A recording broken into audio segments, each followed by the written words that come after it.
Yo, what's up, YouTube? All right, real quick. Just want to talk about this article I read the other day on FightHype.com.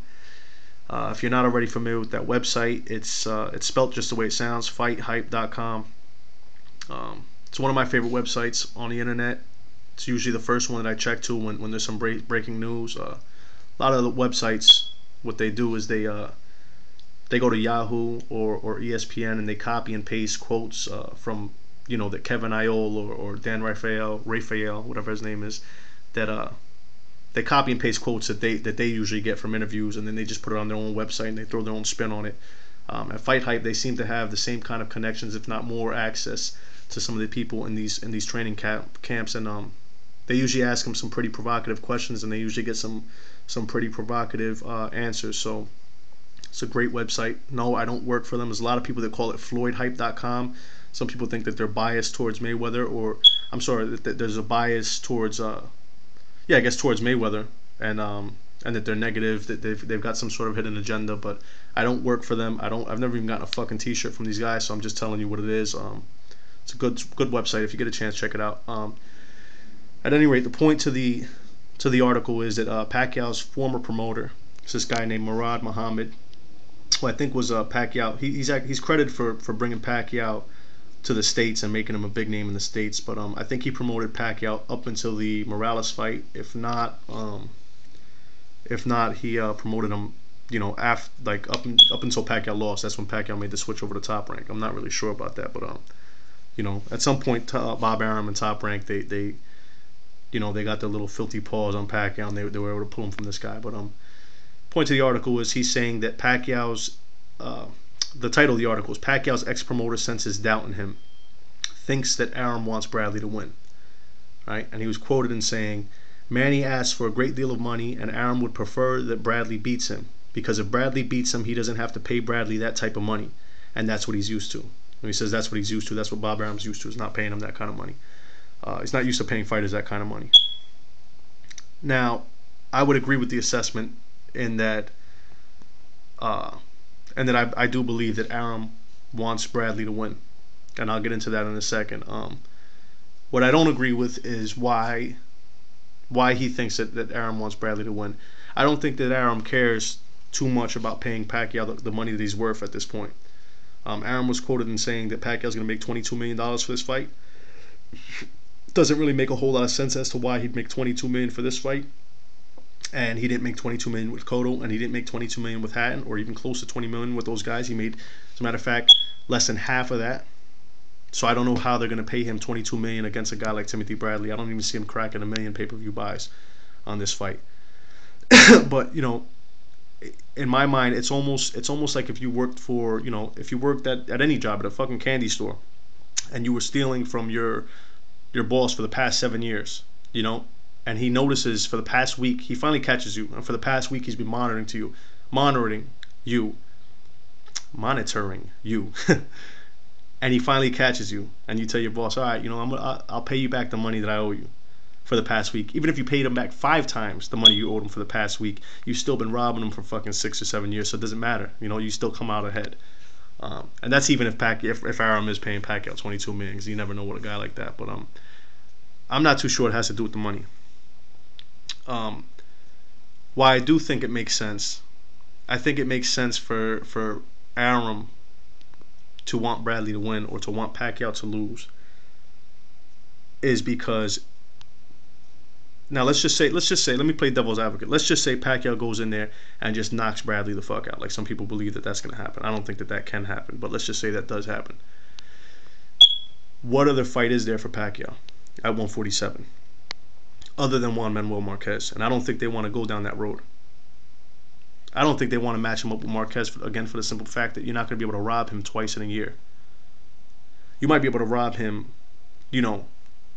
rob him once and then wait 3 years and rob him again, because the public will forget about that. By then the public will have forgotten. I can't remember if Marquez fought him before or after De La Hoya the second time. I'm not sure. But a lot of people didn't even see that second fight. Here's my point.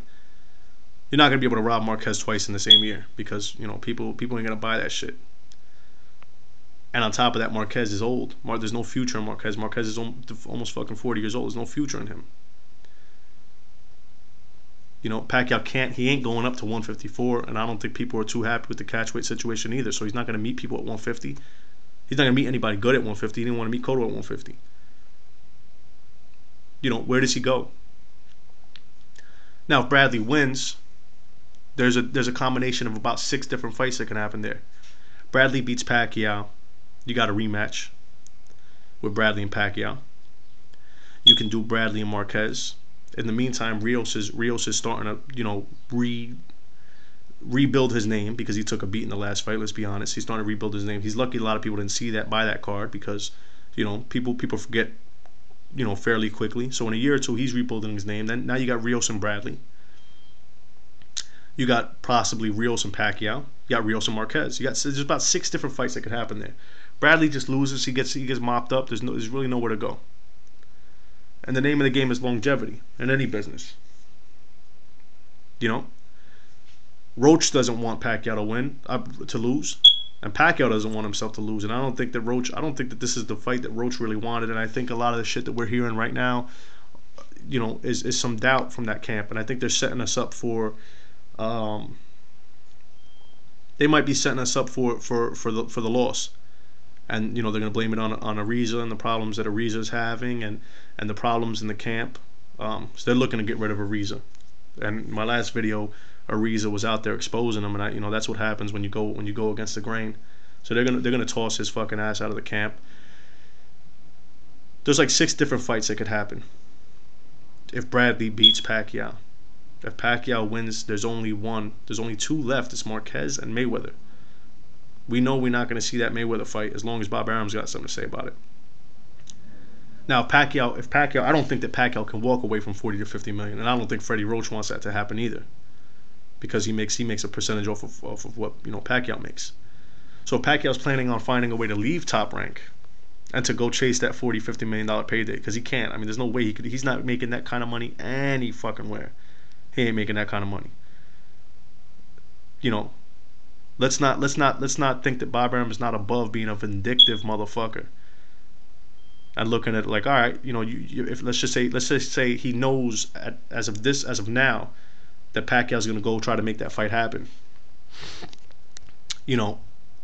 Let's not put it above Bob Arum. Like, okay, well, if you're gonna go, you're gonna lose first. Because he's a vindictive, vengeful motherfucker, and he's probably saying that you're going to lose first, and then, to make sure he fucks up the money wherever Pacquiao goes. That's a possibility, too. I just, there's not a lot.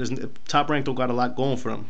Juanma Lopez just got fucking destroyed. He's done. It's going to take him a while if he ever gets back, into where people are considering him somebody that's a draw. Gamboa's on the shelf. Gamboa's not going to be with Top Rank, and he's going to, it's going to take a while before we see him fight again. But you bet, I'm almost 100% positive it ain't going to be with Top Rank. Nonito, I don't know what the fuck they're doing with him. It doesn't make any sense. They don't put him on Pacquiao undercards. For the life of me, I don't understand why they wouldn't want to try to build another Filipino off of what Pacquiao's already done, off of an established brand. But that'd be like I don't know. That'd be like Jay-Z, saying, okay, Kanye West is my new artist, but I'm not gonna do any songs with him. He's gonna have to do it on his own. It's just weird. I don't know. But I don't really see a whole lot there. I don't see a whole lot there for them. Alvarado's coming up. There's another dude that can come up to and fight and make things interesting once he starts to get his name out there. It's another Top Rank fighter.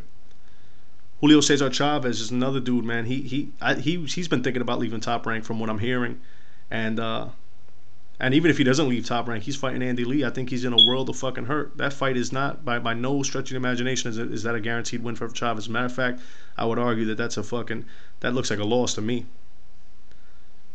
That looks like a loss to me for Chavez, and we'll talk about that in the prediction video. I think he's gonna lose that fucking fight. Believe me, I mean. Top Rank can turn into Don King Promotions overnight. That shit can happen. You saw what happened to Don King. That can happen to Top Rank. They can just fucking, I think a lot of what I think the future of their company really rests on this fight, and I think financially it makes more sense for Timothy Bradley to beat Manny Pacquiao and for them to pass the torch and start up a new generation of fighters at Top Rank. Bradley might not be the most entertaining guy to watch. He might not be the most entertaining guy outside of the ring. But the name, like I said, the name of the game is longevity, and you got to go with what you got. And right now they got Timothy Bradley. You know what I'm saying? So you let me know what you think. I think Bob Arum wants Manny Pacquiao to lose. That's pretty much it. I'm out.